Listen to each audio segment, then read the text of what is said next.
only trying to attempt to give an exposition of one verse in the Word of God. ദൈവവചനത്തിലെ ഒരു വാക്യം മാത്രം നിങ്ങൾ പ്രകാശിപ്പിച്ച് കാണിക്കണം എന്ന് ഞാൻ ആഗ്രഹിക്കുന്നു. And it is my prayer that the Holy Spirit Himself might give an understanding to you personally and not from my mouth.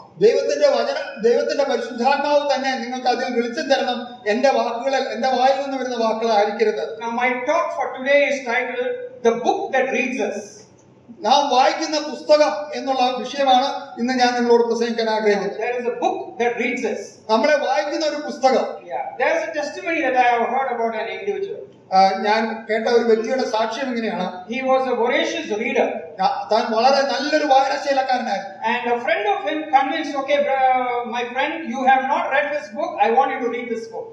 തന്റെ ഒരു സ്നേഹിതൻ വന്നിട്ട് ഒരു പുസ്തകം കൊടുത്തിട്ട് ഈ പുസ്തകം നീ വായിച്ചിട്ടില്ല, നീ ഇത് വായിക്കണമെന്ന് പറഞ്ഞു കൊടുത്തു. This voracious reader is actually a person who doubts and questions each and everything what he reads. താൻ വായിക്കുന്ന എല്ലാത്തിനെയും സംശയ ദൃഷ്ടിയോടെ കാണുകയും അതിനെ ചോദ്യം ചെയ്യുന്നവനാണ് ഈ വായനശീലക്കാരൻ. And since his friend gave a book which he has not read before, he gladly took the book and started reading it. തന്റെ സ്നേഹിതൻ ആ പുസ്തകം കൊടുത്തുകൊണ്ട് താൻ വളരെ ആവേശത്തോടെ കൂടെ തന്നെ ആ പുസ്തകം വായിക്കാൻ ശ്രമിച്ചു. But something happened as he kept reading that book. ആ പുസ്തകം വായിച്ചുകൊണ്ടിരിക്കുമ്പോൾ തനിക്ക് എന്തോ ചിലത് സംഭവിച്ചു. It made him a little bit scary. അതിനെ തന്നെ ഭയപ്പെടുന്നതായിട്ട് തനിക്ക് തോന്നി. He was a person who used to do critics about all those books that he read. താൻ വായിച്ച പുസ്തകങ്ങളെ കുറിച്ചൊക്കെ വിമർശനങ്ങൾ തയ്യാറാക്കുന്ന വ്യക്തിയായിരുന്നു താൻ. But this particular book is revealing something that he wants to keep as a hidden thing in his life. തന്റെ ജീവിതത്തിൽ മറച്ചുവെക്കാൻ താൻ ആഗ്രഹിച്ച കാര്യങ്ങൾ തന്നോട് തെളിച്ച് കാണിക്കുന്ന പുസ്തകമായിട്ട് അത് തോന്നി. He realized for himself that he is not leading a very good life. താൻ ശരിയായ ജീവിതം നയിക്കുന്നില്ല എന്ന് ആ പുസ്തകത്തിൽ കൂടെ തനിക്ക് മനസ്സിലായി. He has never gone through this kind of a strange experience before. ഇതുപോലെ ഒരു അനുഭവത്തിൽ കൂടെ താൻ ഇതിനു മുമ്പ് കടന്നുപോയിട്ടില്ല. And he got a sense of feeling that this book is reading my life. ഈ പുസ്തകം എന്നെയാണ് വായിക്കുന്നത് എന്നുള്ള ബോധ്യം ആ പുസ്തക വായനക്കാരനുണ്ടായി. So he closed the book. താൻ ആ പുസ്തകം അടച്ചു. Do you know what the book was? ആ പുസ്തകത്തിന്റെ പേരെന്താണെന്ന് അറിയാമോ? It was a Gospel of John, the little booklet that was given by his friend. തന്റെ കൂട്ടുകാരൻ കൊടുത്ത സുവിശേഷ പ്രതിയായിരുന്നു, യോഹന്നാൻ എഴുതിയ സുവിശേഷമായിരുന്നു അത്. But as long as he kept the book, he was more interested to know what this book says. ഈ പുസ്തകം എന്താണ് പറയുന്നതെന്ന് കൂടുതൽ അറിയാനുള്ള ആഗ്രഹം താൻ അടച്ചു വെച്ചപ്പോൾ തൊട്ട് തനിക്കുണ്ടായി. So he constantly came back to the book which had read his life. തന്റെ ജീവിതത്തെ വായിച്ചുകൊണ്ടിരുന്ന ആ പുസ്തകത്തെ കുറിച്ച് അറിയുവാൻ താൻ വീണ്ടും അത് വായിക്കുന്നുണ്ടായി. Eventually God's word spoke to him and he accepted the Lord Jesus Christ as his personal savior. അവസാനമായി സുവിശേഷം ശരിക്കും അവനോട് സംസാരിക്കുകയും ദൈവത്തിന്റെ വചനം അത് അവന് കർത്താവായ യേശുക്രിസ്തുവിനെ സ്വന്തം രക്ഷകനായി സ്വീകരിക്കുവാൻ അവസരമൊരുക്കി. So understanding this powerful spiritual nature of the word of God, we have certain words being recorded in God's word. ദൈവവചനത്തിന്റെ ശക്തി ആ വചനയിൽ മനസ്സിലാക്കുമ്പോൾ അതിൽ ദൈവവചനത്തിൽ പറഞ്ഞിരിക്കുന്ന ചില വാക്യങ്ങൾ നമുക്ക് കാണാനായിട്ട് കഴിയും. The writer to the Hebrews has written in Hebrews chapter 4 and verse 12 a wonderful description about the word of God. ദൈവവചനത്തെ കുറിച്ച് നല്ലൊരു വിശദീകരണം എബ്രായ ലേഖനം 4-ാം അധ്യായത്തിന്റെ 12-ാം വാക്യത്തിൽ നാം വായിക്കുന്നുണ്ട്. Let's turn to Hebrews chapter 4 and verse 12. എബ്രായ ലേഖനം 4-ാം അധ്യായത്തിന്റെ 12-ാം വാക്യത്തിലേക്ക് നമുക്ക് തിരിയാം. For the word of God is living and active and sharper than any two-edged sword and piercing as far as the division of the soul and spirit, of both joints and marrow, and able to judge the thoughts and intentions of the heart. ദൈവത്തിന്റെ വചനം ജീവനും ചൈതന്യവുമുള്ളതായി ഇരുവായ് തലയുള്ള ഏത് വാളിനേക്കാളും മൂർച്ചയേറിയതും പ്രാണനെയും ആത്മാവിനെയും സന്ധിമജ്ജകളെയും വേർപിടിക്കും വരെ തുളച്ചു ചെല്ലുന്നതും ഹൃദയത്തിലെ ചിന്തനകളെയും ഭാവങ്ങളെയും വിവേചിക്കുന്നതുമാകുന്നു. If you look at that verse, you can easily divide it into two parts. ഈ വാക്യത്തെ നാം ശ്രദ്ധിച്ചു നോക്കിയാൽ ഇതിനെ എളുപ്പമായി രണ്ട് ഭാഗമായി തിരിക്കാനായിട്ട് കഴിയും. The first few sentences gives us an understanding about what the word is. ദൈവത്തിന്റെ വചനം എന്താണെന്ന് ആദ്യത്തെ വാക്യങ്ങളിൽ പറയുന്നു. And the second half tells us what the word does. രണ്ടാമത്തെ പകുതി പറയുന്നത് ആ ദൈവത്തിന്റെ വചനം എന്താണ് നമ്മുടെ ജീവിതത്തിൽ ചെയ്യുന്നത്. Let's just see the first part, what the word is. ദൈവത്തിന്റെ വചനം എന്താണ് എന്നുള്ള ആദ്യ ഭാഗം നോക്കുക. It reads, for the word of God is living and active and sharper than any two-edged sword. ദൈവത്തിന്റെ വചനം ജീവനും ചൈതന്യമുള്ളതായി ഇരുവായത്തിലുള്ള ഏത് വാളിനേക്കാളും മൂർച്ചയേറിയതാണ്. Now the word is actually logos. വചനം എന്ന് പറയുന്ന ലോഗോസ് എന്നുള്ള വാക്കാണ്. What does this word mean? ആ വാചകത്തിന്റെ അർത്ഥം എന്താണ്? It is something that we gather in our thoughts. നമ്മുടെ ചിന്തയിൽ കൂട്ടുന്ന കാര്യമാണ് ആ വാക്ക്. Some idea, some reasoning, something that you're thinking about. നാം ചിന്തിക്കുന്ന ചിന്തകൾ അല്ലെങ്കിൽ അതിനുള്ള കാരണങ്ങൾ നമ്മൾ ഉണ്ടാക്കുന്നതാണത്. And that which is communicated through words. അത് വാക്കുകളിൽ കൂടെ ആശയവിനിമയം നടത്തുന്നു. So the thoughts coming in our mind is being expressed or communicated through words. നമ്മുടെ മനസ്സിൽ വന്നിരിക്കുന്ന ആശയം ആ വാക്കുകളിൽ കൂടെ ആശയവിനിമയം നടത്തുന്നു. So when this verse says word of God, you must understand there are something our Lord has thought in his mind and he's communicating us with a written word. ദൈവത്തിന്റെ വചനം എന്ന് പറയുമ്പോൾ ആ വചനം ദൈവത്തിന്റെ മനസ്സിൽ കർത്താവിന്റെ മനസ്സിൽ ഉണ്ടായിട്ട് അത് നമ്മളോട് ആശയവിനിമയം ചെയ്യുന്നതാണ്. So for us today, this written revelation of God's word is the word of God. ദൈവത്തിന്റെ ഈ വെളിപ്പാടാണ് ദൈവത്തിന്റെ എഴുതപ്പെട്ട വചനമായി നമുക്ക് ലഭിച്ചിരിക്കുന്നത്. Which he wanted to communicate to each one of us. നമ്മളോട് ഓരോരുത്തരോടും ആശയവിനിമയം ചെയ്യുവാൻ ദൈവം ആഗ്രഹിക്കുന്ന കാര്യമാണ് ഈ ദൈവവചനത്തിലുള്ളത്. The first thing we find about there is this word, it is living. ആദ്യമായി ഇതിനെ കുറിച്ച് പറയുന്നത് ഈ ദൈവത്തിന്റെ വചനം ജീവനുള്ളതാണ്. The word living is actually comes from the idea that it is alive. അത് ജീവനുള്ളതെന്ന് പറയുന്നത് അത് ശരിക്കും നടക്കുന്നത് അല്ലെങ്കിൽ ചലിക്കുന്നത് എന്നുള്ള അർത്ഥത്തിലാണ്. It means it is not dead, it still has pulse. അത് ചലിച്ചുകൊണ്ടിരിക്കുകയാണ്, അത് ചത്താവസ്ഥയിലല്ല. It is not in an immobile state, it's not like a dead body. അതൊരു ചത്താവസ്ഥയിൽ ഒരു മൃതശരീരം പോലെ അല്ല അതിരിക്കുന്നത്. It is alive. അത് ജീവനുള്ളതാണ്. And it has got power and fully capable to bring life into others. അത് ചലിക്കുന്നതാണ്, മറ്റുള്ളവരെ ചലിപ്പിക്കുന്നതും ജീവനുള്ളതാക്കുന്നതുമാണ്. Look at 1 Peter chapter 1 and verse 23. 1 Peter chapter 1 and verse 23. 1 പത്രോസ് 1:23 വാക്യം നമുക്ക് വായിക്കാം. For you have been born again, not of seed which is perishable but imperishable, that is through the living and abiding word of God. കെടുന്ന ബീജത്താലല്ല, കെടാത്തതിനാൽ ജീവനുള്ളതും നിലനിൽക്കുന്നതുമായ ദൈവവചനത്താൽ തന്നെ നിങ്ങൾ വീണ്ടും ജനിച്ചിരിക്കുന്നു. Look at the power of God's word. It is alive and is able to bring life into us. It can make us born again. ദൈവത്തിന്റെ വചനത്തിന്റെ ശക്തി നോക്കുക. അത് കെടുന്ന ബീജമല്ല, ജീവനുള്ളതും മറ്റുള്ളവരെ ജീവിപ്പിക്കുന്നതുമാണ്. Any reader, any believer has come into the faith because of this action. ഈ പ്രവൃത്തി കൊണ്ടാണ് ഒരു വിശ്വാസി ജീവനുള്ള ദൈവത്തിൽ വിശ്വസിക്കാൻ കാരണമായി തീരുന്നത്. It has made us alive spiritually and also eternally. നമ്മളെ ആന്തരികമായും ആത്മീയമായും ജീവനുള്ളതാക്കുന്നതാണ് ഈ വചനം. The word of God is living because it is coming from a living God. ഇതൊരു ജീവനുള്ള ദൈവത്തിൽ നിന്ന് വരുന്നതുകൊണ്ടാണ് ഈ വചനം ജീവനുള്ളതാണെന്ന് പറയുന്നത്. This word that we have in our hand is God breathed one.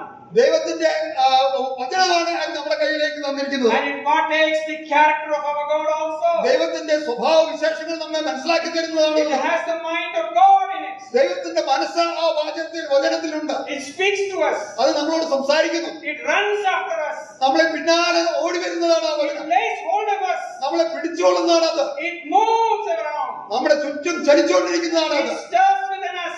അത് നമ്മുടെ ഉള്ളിൽ വസിക്കുന്നതാണ്. It communes with us in a living manner. അത് ജീവനുള്ള നിലയിൽ നമ്മളോട് ആശയവിനിമയം നടത്തിക്കൊണ്ടിരിക്കുന്നതാണ്. The Bible has got that inherent built-in power. ദൈവവചനം നമ്മളെ പണിയിക്കുന്ന ശക്തിയുള്ളതാണ്. It has got that life within it. അതിന്റെ ജീവൻ അതിൽ തന്നെ ഉള്ളതാണ്. So it is not the preacher that makes the Bible alive. അത് പ്രസംഗനല്ല ആ വചനത്തെ ജീവിപ്പിക്കുന്നത്. It is God's word that makes the life of a preacher alive.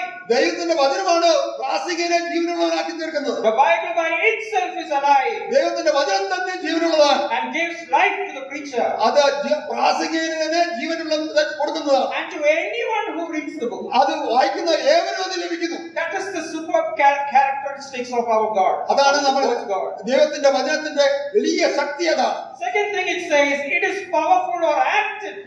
രണ്ടാമതായി നാം വായിക്കുന്നത് അത് ചൈതന്യമുള്ളതാണ്. Yeah. The term active means it is powerful. അത് ചൈതന്യം എന്ന് പറയുന്നത് ശക്തിയുള്ളതായിട്ടാണ് കാണിക്കുന്നത്. It is something that can operate. അത് ചിലത് പ്രവർത്തിപ്പിക്കാൻ കഴിയുന്നതാണ്. It is full of energy. അതിന് പൂർണ്ണമായും ശക്തിയുള്ളതാണ്. Last night I was reading, I was going through the internet, I was just checking some of the Malayalam translations. I think 4 translations are there. ഞാൻ ഇന്നലെ ഗൂഗിളിൽ പോയിട്ട് അതിന്റെ മലയാളം ട്രാൻസ്ലേഷൻസ് നോക്കിയുണ്ടായി. And I found some of those translations are very good because I know a little bit of Sanskrit also, so Malayalam words I am also able to understand it. ചില സംസ്കൃത പദങ്ങൾ എനിക്ക് അറിയാവുന്നതുകൊണ്ട് മലയാളം പെട്ടെന്ന് മനസ്സിലായി. ചില ഭാഷാന്തരങ്ങൾ വളരെ നല്ല രീതിയിൽ ഉപയോഗിച്ചിട്ടുണ്ട്. In one translation it is written Urjidam. ഊർജിതമാണ്. ഊർജം തരുന്നതാണ്, ഊർജിതമാണ് എന്ന് ഉപയോഗിച്ചിട്ടുണ്ട്. That is exactly the meaning of this word. When it says active, it is not energy. ആ ചൈതന്യം എന്ന് പറയുന്ന ഊർജം പകരുന്നതിനെ കാണിക്കുന്നതാണ്. So the writer says that the word of God is active, is energized with divine power. ദൈവത്തിന്റെ വചനം പറയുന്നത്, ദൈവത്തിന്റെ വചനം ജീവനും ചൈതന്യമുള്ളതാണ്, നമ്മളെ പ്രവർത്തിപ്പിക്കുന്നതാണ്. And it can do whatever God intends it. ദൈവം ആഗ്രഹിക്കുന്ന കാര്യങ്ങൾ പ്രവർത്തിപ്പിക്കുന്നതാണ് ദൈവത്തിന്റെ വചനം. Shall we see one characteristics in Isaiah chapter 55? യെശയ്യാപ്രവചനം 55-ാം വാക്യത്തിൽ അതിൽ പറഞ്ഞിരിക്കുന്ന ഒരു Isaiah 55 verse 11.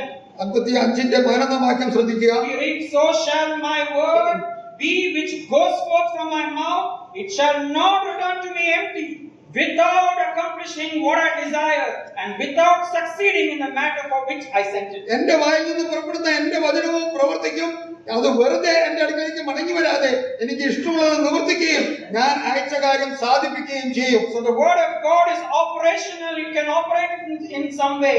ആ ദൈവത്തിന്റെ വചനം പ്രവർത്തിപ്പിക്കുന്നതാണ്, പല വിധത്തിലാണ് നമ്മുടെ ജീവിതത്തിൽ പ്രവർത്തിക്കുന്നത്. And it is also result producing one. അത് ഫലം ഉളവാക്കുന്നതുമാണ്. Wherever God's Spirit sends it, it starts to work. ദൈവത്തിന്റെ ആത്മാവ് എവിടെ ചെല്ലുന്നു അത് അവിടെ പ്രവർത്തിക്കുകയും ചെയ്യും. Even Apostle Paul also explains this active energizing work of the word of God. അപ്പോസ്തലനായ പൗലോസും ഈ ദൈവവചനത്തിന്റെ ശക്തിയെ കുറിച്ച് താൻ പറഞ്ഞിട്ടുണ്ട്. We can turn to 1 Thessalonians chapter 2 and verse 13.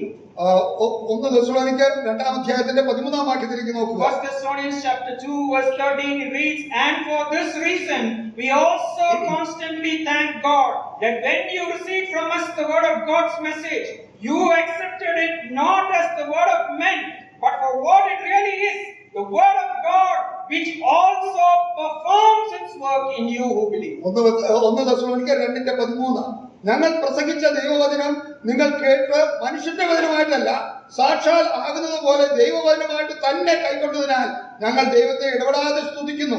വിശ്വസിക്കുന്ന നിങ്ങളിൽ അത് വ്യാപരിച്ചുകൊണ്ടിരിക്കുന്നു. The word which we have received is able to perform within us. നമ്മളെ കൈക്കൊണ്ട വചനം നമ്മളിൽ അത് വ്യാപരിച്ചുകൊണ്ടിരിക്കുകയാണ്. The word of God is fully energized. നമ്മുടെ ദൈവത്തിന്റെ വചനം വളരെ ശക്തിയുള്ളതാണ്. It is alive.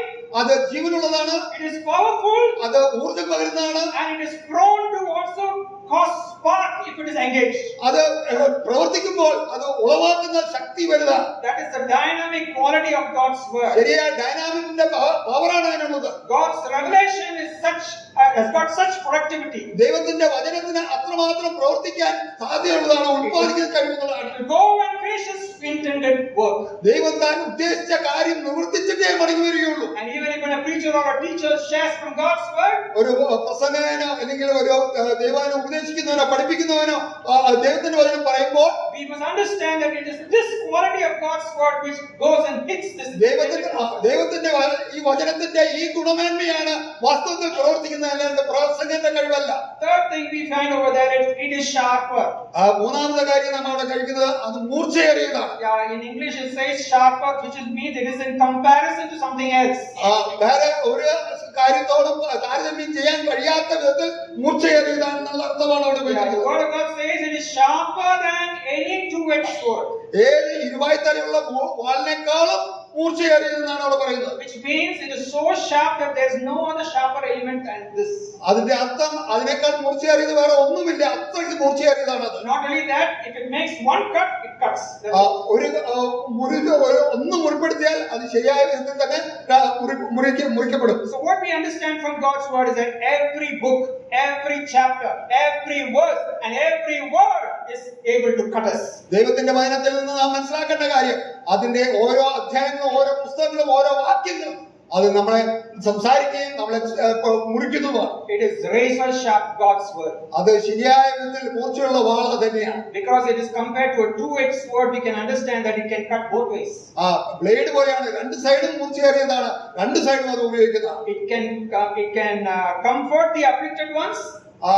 അത് പറയുന്ന ആളെ ആശ്വസിപ്പിക്കാനായിട്ട് കഴിയും. And it can also afflict those people who are living a comfortable life. സുഖകരമായി ജീവിക്കുന്നവരെ മുറിപ്പിക്കാനും സാധിക്കും. It can convict and it can also correct.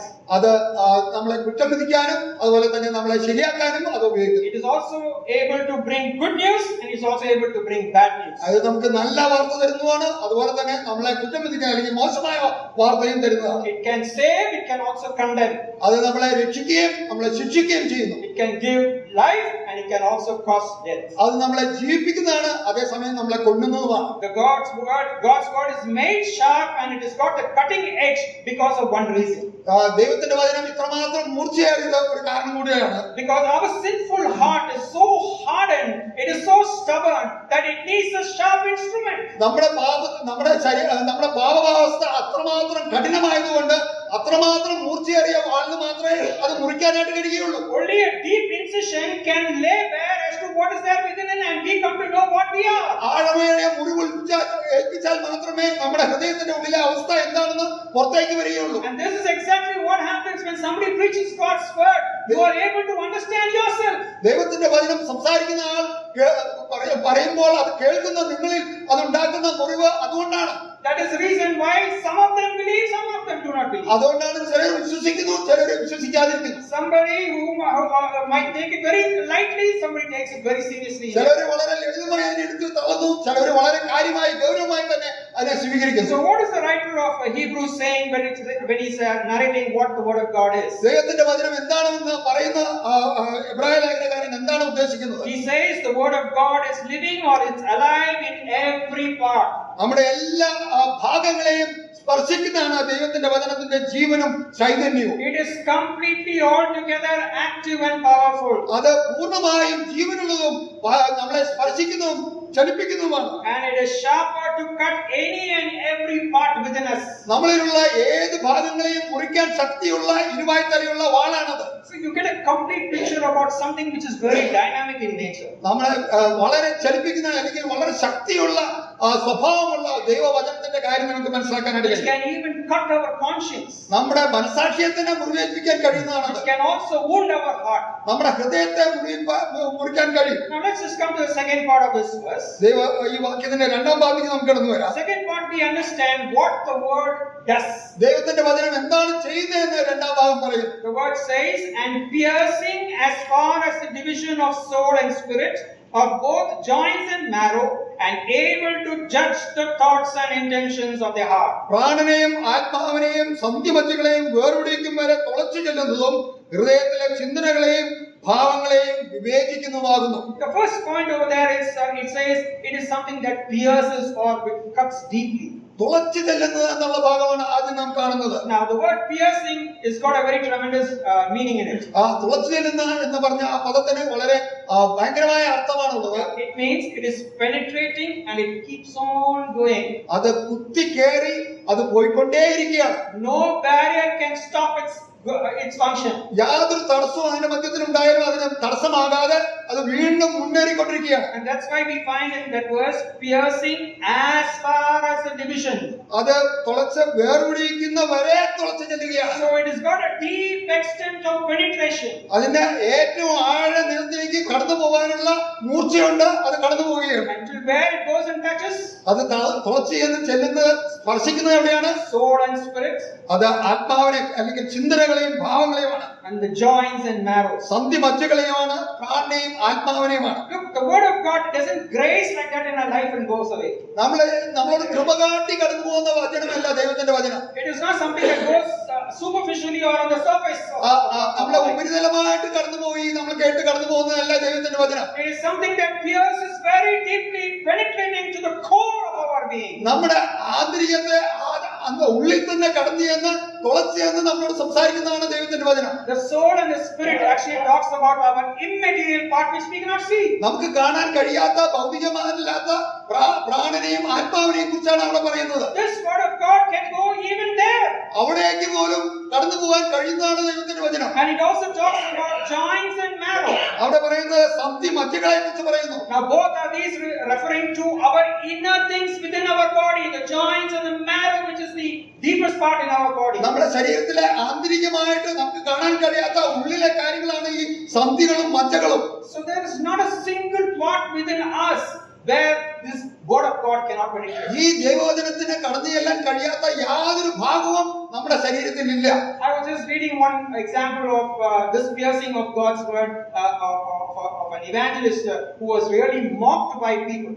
ദൈവത്തിന്റെ വചനം തുളച്ചു ചെല്ലുന്ന അവസ്ഥയെക്കുറിച്ചുള്ള ഒരു സുവിശേഷകന്റെ ശരിക്കും മറ്റുള്ളവർ കളിയാക്കിയ ഒരു സുവിശേഷനെ കുറിച്ച് ഞാൻ കേട്ടിട്ടുണ്ട്. There was a group of people who always used to criticize the messages that George Whitefield, a very well-known evangelist of the 18th century. 18ാം നൂറ്റാണ്ടിൽ ജീവിച്ചിരുന്ന ജോർജ് വൈറ്റ്ഫീൽഡ് എന്ന് പറഞ്ഞ വലിയ ഉണർവ് പ്രസംഗിന്റെ ജീവിതത്തെ കുറിച്ചാണ് അത് പറയുന്നത്. And there was one man by name Todd.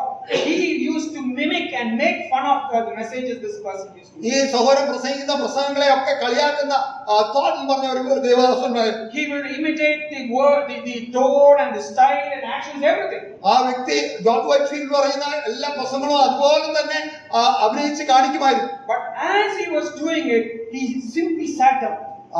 താൻ അത് ചെയ്തുകൊണ്ടിരിക്കുമ്പോൾ പെട്ടെന്ന് ഇരുന്നു.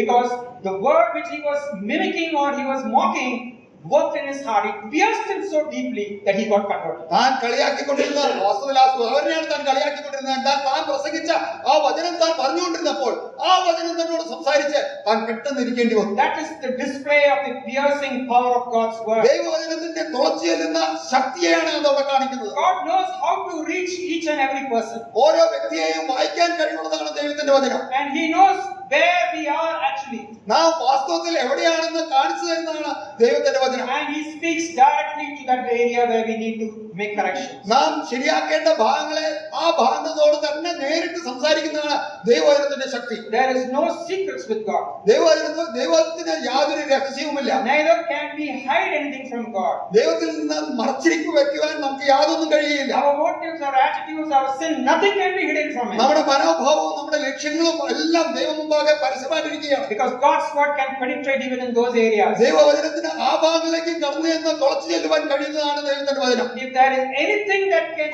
pierce in a man's life or a sinful man, it is only this sharp instrument, the word of God. പാപിയായ മനുഷ്യന്റെ ഹൃദയത്തിലേക്ക് തുളച്ചു ചെല്ലാൻ എന്തെങ്കിലും കഴിയുമെങ്കിൽ ഈ ദൈവവചനത്തിന് മാത്രമേ അത് സാധിക്കുകയുള്ളൂ. So when the word of God is preached through a preacher or a teacher, ദൈവവചനം പ്രസംഗിക്കുന്ന ഉപദേശകനോ അല്ലെങ്കിൽ പ്രസംഗിയോടുള്ള ജീവിതത്തിൽ sometimes it might also pierce us. ചിലപ്പോൾ ആ പ്രസംഗനെ തന്നെ അത് തുളച്ചു ചെല്ലും. It will hurt us. ചിലപ്പോൾ അത് നമ്മളെയും വേദനിപ്പിക്കും. But such hurts or such cuts are for our benefit. നമ്മുടെ ഗുണത്തിന് വേണ്ടിയിട്ടാണ് ആ മുറിവുകൾ ദൈവവചനം തരുന്നത്. So that we might receive healing or removal of those things that are not needed in our life. നമ്മുടെ ജീവിതത്തിൽ ആവശ്യമില്ലാത്ത കാര്യങ്ങൾ മാറ്റിക്കളയുവാൻ ആ ദൈവവചനത്തിന്റെ ശബ്ദം ഇടയാക്കുന്നു. God intends that we should live a very healthy spiritual life. നാം ആരോഗ്യകരമായ ക്രിസ്തീയ ജീവിതം നയിക്കണമെന്ന് ദൈവം നമ്മളെ കുറിച്ച് ആഗ്രഹിക്കുന്നു. And this word of God has got a tremendous capacity to penetrate even the core of our being. നമ്മുടെ ജീവിതത്തിന്റെ ഉള്ളിലേക്ക് കടന്നു ചെല്ലാൻ തുളച്ചു ചെല്ലാൻ ശക്തിയുള്ളതാണ് ഈ ദൈവവചനത്തിൽ. The last thing that we find over there is it judges. അവസാനം നാം വായിക്കുന്നത് നമ്മളെ വിധിക്കുന്നതാണ് എന്നാണ് നാം വായിക്കുന്നത്. We read there and able to judge the thoughts and the intentions of the heart. നമ്മുടെ ഹൃദയത്തിലെയും ചിന്തകളെയും ഭാവങ്ങളെയും വിവേചിക്കുന്നതാണത്. Yeah, it is something that is able to discern. അത് വിവേചിച്ചറിയാൻ ശക്തിയുള്ളതാണ് ദൈവത്തിന്റെ വചനം. It has got the ability to trace out all our thoughts. നമ്മുടെ ചിന്തകളെ എല്ലാം മനസ്സിലാക്കിയെടുക്കാൻ കഴിയുന്നതാണ് ദൈവത്തിന്റെ വചനം. And it is able to even pass judgment on the thoughts that we have. നമ്മുടെ ചിന്തകളിലും ഭാവങ്ങളിലും എന്തൊക്കെയാണെന്നുള്ളതിനെ വിധിക്കാൻ കഴിയുന്നതാണ് ദൈവത്തിന്റെ വചനം. Now what is actually thought? നമ്മുടെ ചിന്തകൾ എന്താണ്? It is the inward reasoning in our mind. നമ്മുടെ ഹൃദയത്തിന്റെ അന്തരത്തിലുള്ള നമ്മുടെ കാരണങ്ങൾ അല്ലെങ്കിൽ വിമർശന ബുദ്ധിയോടെ നാം കാണുന്ന കാര്യങ്ങളാണ് അത്. Something we are keeping on pondering in our mind. നമ്മുടെ മനസ്സിൽ നാം ചിന്തിച്ചുകൊണ്ടേയിരിക്കുന്ന കാര്യങ്ങൾ. Those are called thoughts. അതാണ് ചിന്തകൾ എന്ന് പറയുന്നത്. And what do we mean by intentions? ഭാവങ്ങൾ എന്ന് പറയുന്നത് എന്താണ്? It is the decision that we make after all this thought processing. ഈ ചിന്തകളുടെ ഫലമായി നാം എടുക്കുന്ന തീരുമാനങ്ങളെയാണ് അത് കാണിക്കുന്നത്. So God knows our thoughts and our determination that we have already made in our mind after considering all those things. ഈ ചിന്തകളുടെ ഫലമായി നാം ഹൃദയത്തിൽ അല്ലെങ്കിൽ നമ്മുടെ മനസ്സിലെടുത്തിരിക്കുന്ന തീരുമാനത്തെ കാണുവാൻ കഴിയുന്നതാണ് ദൈവത്തിന്റെ വചനം. So we are actually including our will also to execute the things which we have in our mind. നമ്മുടെ മനസ്സിൽ ഉണ്ടായിരിക്കുന്ന കാര്യങ്ങളുടെ അടിസ്ഥാനത്തിൽ നമ്മുടെ ഇച്ഛയും കാണാൻ കഴിയുന്നതാണ് ദൈവത്തിന്റെ വചനം. We also have been able to see the consequences of it also, and we are still thinking in our mind. ആ തീരുമാനങ്ങളുടെ ഫലമായി ഉണ്ടാകുന്ന അതിജാതമായ കാര്യങ്ങൾ എന്തൊക്കെയാണെന്നും കാണാൻ കഴിയുന്നതാണ് ദൈവത്തിന്റെ വചനം. All this is happening where? In our heart, which is our central personality. അതെല്ലാം നടക്കുന്നത് എവിടെയാണ്? നമ്മുടെ ഹൃദയത്തിന്റെ ഉള്ളിലാണ് അത് നടക്കുന്നത്. And heart is the place where all the emotions, the intellect and our will are controlled. നമ്മുടെ സ്വഭാവങ്ങളെ, നമ്മുടെ ചിന്തകളെയും ഭാവങ്ങളെയും ഒക്കെ നിയന്ത്രിക്കുന്നതാണ് നമ്മുടെ ഹൃദയം. So God is like a surgeon, no? He uses this tool to open up. നമ്മുടെ ദൈവം എന്ന് പറയുന്നത് ശരിക്കും ഇത് ഈ ഓപ്പറേറ്റ് ചെയ്യുന്ന സർജനെ പോലെയാണ്, ഡോക്ടറെ പോലെയാണ്. അവന് ആ ഉപകരണം ഉപയോഗിച്ച് ചെയ്യുന്നത്. And he uses his word so wonderfully that it penetrates, it cuts and makes everything clear and open. ദൈവത്തിന്റെ വചനം ഉപയോഗിച്ചുകൊണ്ട് അത് മുറിച്ച് തുളച്ചു എന്ന് അത് വിവേചിച്ച് കാണുന്നതാണ് ദൈവം. He exposes everything that is there inside of us. അതിന്റെ ഉള്ളിൽ, നമ്മുടെ ഉള്ളിൽ എന്തൊക്കെയുണ്ടോ അതെല്ലാം തുറന്നു കാണിക്കുന്നതാണ് ദൈവത്തിന്റെ വചനം. He reveals what is the true essence or a true idea that we really are. നമ്മുടെ ജീവിതത്തിന്റെ യഥാർത്ഥ ലക്ഷ്യം നമ്മൾ ആരാണെന്ന് ശരിയായ വിധത്തിൽ കാണിച്ചു തരുന്നതാണ് ദൈവത്തിന്റെ വചനം. And he analyzes like a doctor and he says, okay, this is what I need to do next.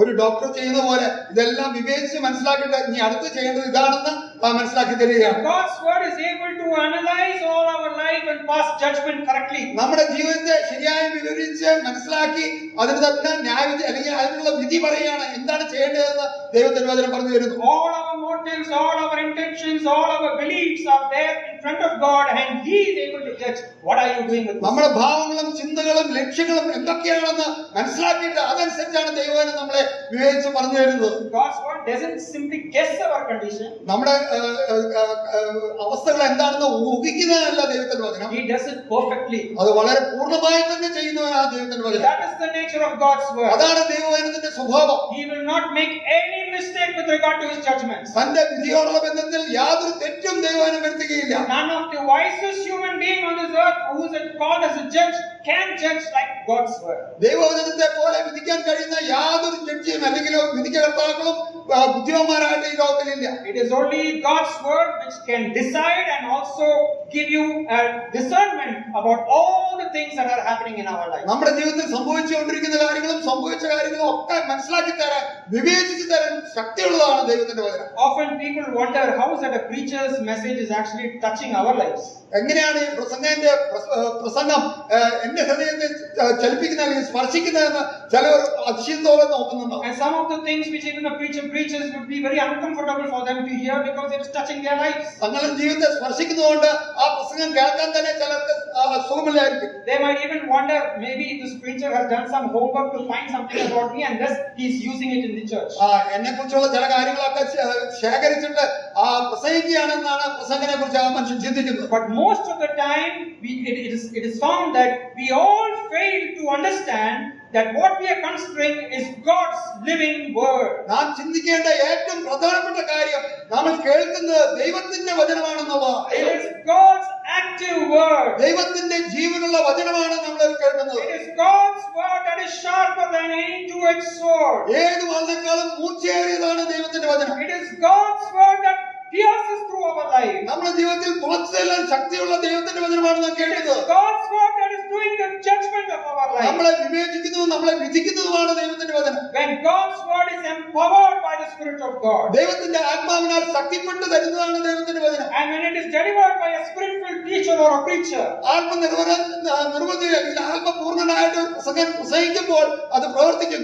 God's powerful word will do its intended purpose. ദൈവത്തിന്റെ വചനം അത് ആഗ്രഹിക്കുന്ന നിലയിൽ പ്രവർത്തനങ്ങൾ ഫലങ്ങൾ ഉണ്ടാക്കുന്നതാണ് ദൈവത്തിന്റെ വചനം. Deliver the right message at the right time, at the right place for the right person. ശരിയായ വ്യക്തിക്ക് ശരിയായ സമയത്ത് ശരിയായ രീതിയിൽ കൊടുക്കുന്നതാണ് ദൈവത്തിന്റെ ജീവനുള്ള വചനം. For them to do correction in their life and to move on to more holiness in their life. അവരുടെ ജീവിതത്തിൽ തെറ്റായ കാര്യങ്ങൾ ശരിയാക്കി തീർച്ചയായും വിശുദ്ധിയിൽ മുന്നേറുവാൻ സഹായിക്കുന്നതാണ് ദൈവത്തിന്റെ വചനം. So here is the understanding of Hebrews chapter 4 and verse 12. എബ്രായലേഖനം 4-ാം അധ്യായത്തിന്റെ 12-ാം വാക്യത്തിന്റെ വിശദീകരണം അതാണ്. He says, for the word of God is living and active and sharper than any two-edged sword and piercing as far as the division of the soul and spirit, of both joints and marrow, and able to judge the thoughts and intentions of the heart. അത് പറയുന്നത് ദൈവത്തിന്റെ വചനം ജീവനും ചൈതന്യമുള്ളതായി ഇരുവായി തന്നെയുള്ള ഏത് വാളിനേക്കാളും മൂർച്ചയേറിയതും പ്രാണനെയും